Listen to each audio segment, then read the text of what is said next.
Od siline udarca auto je odleteo u drugu stranu i udario u drugu kuću. Bivša reality učesnica Jelena Golubović doživjela je saobraćajnu nezgodu kada se pre 2 dana vraćala sa svog imanja nadomak Avale.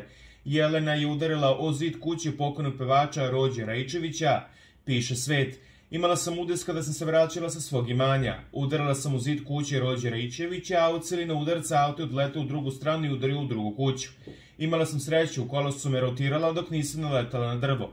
Moj auto je skoro ne iščupao u tu tuju, a tuja je porušila cigle uz spoljne ograde kuće, piše Golubovićeva i dodaje. U tom prevrtanju ostala sam bez svesti, a osvestila sam se nakon pola sata. Ljudi koji žive u kući kažu da su udarac čuli negde oko 3 sata, a ja kada sam se osvestila bilo negde oko 3:37. Odmah sam pozvala svoje prijatelje s Avale koji su istog trenutka došli. Neki taksista je u međuvremenu pozvao policiju. Dodala je da na svu sreću nije teško povređen i da se polako oporavlja od udesa.